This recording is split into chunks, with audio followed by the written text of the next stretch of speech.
পরিবর্তন যাত্রার উন্মাদনায় চড়ছে বাংলার রাজনীতির পারদ। বিজেপির এই যাত্রা যে পরিবর্তন আনবে সেই বিশ্বাস যেন মানুষের মনে জায়গা করে নিয়েছে। রাস্তার দুপাশে দাঁড়িয়ে পরিবর্তন যাত্রাকে অভ্যর্থনা জানাচ্ছে জনতা এবং বিজেপির বক্তব্য মন দিয়ে শুনছে। বিজেপি মানেই সুশাসন, বিজেপি মানেই রাম রাজত্ব, এমন মডেল দেশের একাধিক রাজ্যে প্রতিষ্ঠা করে দেখিয়েছে গেরুয়া শিবির। উত্তরপ্রদেশে যেমন সুশাসন প্রতিষ্ঠিত হয়েছে, তেমনি সেখানে অপরাধীদের বিরুদ্ধে এনকাউন্টারও সারা দেশের নজর কেড়েছে। আইন শৃঙ্খলা ব্যবস্থাকে কঠোর হাতে নিয়ন্ত্রণ করছেন যোগী আদিত্যনাথ। সে রাজ্যে ঘৃণ্য অপরাধীরা ছাড় পায় না, প্রয়োজনে এনকাউন্টারও করে দেয় যোগী আদিত্যনাথের পুলিশ। এবার ঠিক সেই রকমই এনকাউন্টারের কথা শোনা গেল পরিবর্তন যাত্রায় বিরোধী দলনেতা শুভেন্দু অধিকারীর মুখে। মালদার গাজলে হাজির ছিলেন বিরোধী দলনেতা, সেখানেই তিনি এনকাউন্টারের কথা বলেন। আরজিকর কাণ্ডে উত্তাল হয়েছে রাজ্য। সেই সময় মমতা সরকারের ভূমিকায় রাজ্যের অধিকাংশ মানুষ ক্ষুব্ধ হয়েছেন। এই আবহেই বিরোধী দলনেতা ধর্ষকদের এনকাউন্টারের কথা বললেন।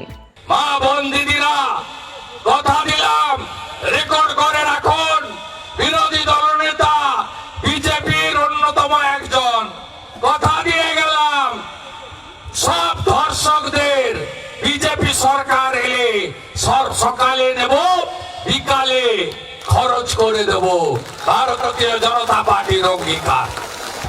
মহিলা সুরক্ষা নিয়ে বলতে গিয়ে শুভেন্দুর বক্তব্যে উঠে আসে আরজিকর প্রসঙ্গ। তিনি বলেন, আরজিকর নাড়িয়ে দিয়েছে, হসপিটালের মধ্যে ডাক্তার বোন তাকে ধর্ষণ করে খুন করা হয়েছে। শরীরে ব্যথা বেদনা যন্ত্রণা হলে চোখ থেকে জল পড়ে, আর আমাদের বোন অভয়া এভাবে অত্যাচার করেছে, চোখ থেকে রক্ত বেরিয়েছে। এত শর্ট মেমোরি বাঙালিদের, ভুলে গেলেন আরজিকর? ওর বাবা মা বলেনি বিজেপিকে আনতে হবে, বিনীত গোয়েল সন্দীপ ঘোষকে পচিয়ে জেলে রাখবো, কথা দিয়ে গেল।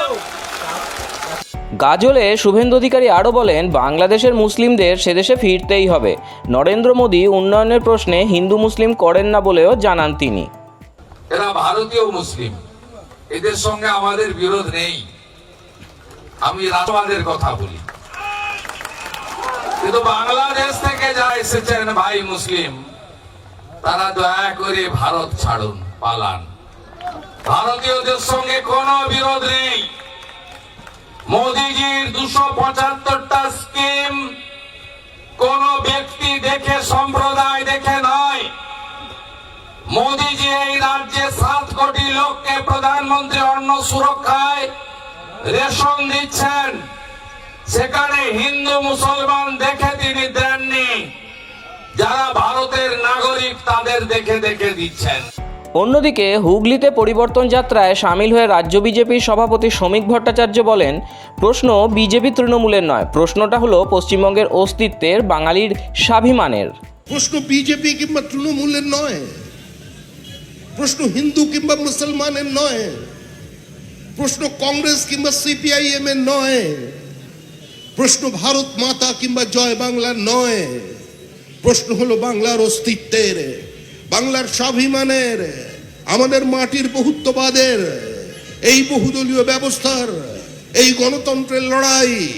যদি মাটি থাকে, যদি দেশ থাকে, তাহলেই জয় বাংলা চলবে, তাহলেই জয় শ্রীরাম চলবে, বন্দে মাতারম চলবে, ইনকিলাব জিন্দাবাদ চলবে, দুনিয়ার মেহনতি মানুষকে এক জায়গায় দাঁড় করাবার কথা চলবে, ফরওয়ার্ড ব্লকের জয় হিন্দ চলবে, আরএসপির বিপ্লব চলবে, এসইউসিআই এর পথ অবরোধ চলবে। কিন্তু এগুলো চলতে পারে না বাংলাদেশে। শ্রমিক ভট্টাচার্য আরও বলেন, বাংলাদেশের সম্প্রীতি বা ধর্মনিরপেক্ষতা কোনোটাই চলেনি। সেই ক্ষণ তৈরি হয়েছে পশ্চিমবঙ্গে। পুরনো বাম তৃণমূলের কর্মীদের কাছেও তিনি বিজেপিকে ভোট দেওয়ার আবেদন জানান। কোথায় ছিল বিনয় বাদল দীনেশের বাড়ি? কোথায় ছিল মাস্টারদা সূর্য সেনের বাড়ি? কিন্তু ওখানে ধর্মনিরপেক্ষতা চলেনি, একই বৃন্তে দুটি কুসুম চলেনি, কাজী নজরুল চলেনি, ওখানে মিলনের পদযাত্রা চলেনি, ওখানে সম্প্রীতির রাখি বন্ধন চলেনি। আমরা হেরে গিয়েছিলাম 1947 সালের 15ই আগস্ট। আর সেই ক্ষণ তৈরি হয়েছে পশ্চিমবঙ্গে। তাই আমাদের আবেদন সমস্ত বামপন্থী নিচু স্তরের কর্মী বন্ধুদের কাছে, আমাদের আবেদন সমস্ত তৃণমূল কংগ্রেস কর্মীর কাছে, যারা 15 বছর ক্ষমতায় থাকবার পরেও ওই তথাকথিত চাকরি বিক্রিতে অংশগ্রহণ করেননি, সেই তৃণমূল কংগ্রেসের কর্মীরা ওই অনিল বাবুর হুমকি, বামফ্রন্টের বিকল্প উন্নততর বামফ্রন্ট, দিদি থেকে দিদিমা হয়ে যাবে কিন্তু ক্ষমতার পট পরিবর্তন হবে না। পশ্চিমবঙ্গে সিপিআইএম আগামী 100 বছর রাজত্ব করবে। সেদিন তৃণমূল কংগ্রেসের কর্মীরা যারা মিথ্যা মামলায় জড়িয়ে গিয়ে যাবার পরেও নিজেদের ঘাম রক্ত দিয়ে দেওয়ালে জোড়া ফুল ছবি এঁকে তৃণমূল কংগ্রেসকে, মমতা ব্যানার্জিকে প্রাসঙ্গিক করছে, আমরা তাদের কাছেও আবেদন জানাচ্ছি, একবার ভেবে দেখুন। বর্ধমানের পরিবর্তন যাত্রায় হাজির থাকতে দেখা যায় কেন্দ্রীয় শিক্ষা প্রতিমন্ত্রী সুকান্ত মজুমদারকে। রাজনৈতিক মহলের একাংশের মতে ঘাসফুল শিবিরের ভিত যে নাড়িয়ে দিয়েছে গেরুয়া শিবির, তা মালদা থেকে হুগলি সর্বত্র পরিবর্তন যাত্রার জনজোয়ারে দেখা যাচ্ছে। এই ছবি আসলে বিধানসভায় শাসক বদলের আগাম বার্তা। আপাতত এই যাত্রাকে কেন্দ্র করে সরগরম বাংলার অলিগলি। রাজ্যের এই রাজনৈতিক পরিস্থিতি নিয়ে আপনার মতামত কি? কমেন্ট করে আমাদের জানান। আর রাজ্যের প্রতি মুহূর্তের খবরের আপডেট পেতে সাবস্ক্রাইব করুন মাধ্যম। ভিডিওটি ভালো লাগলে লাইক এবং শেয়ার করতে ভুলবেন না। ব্যুরো রিপোর্ট, মাধ্যম।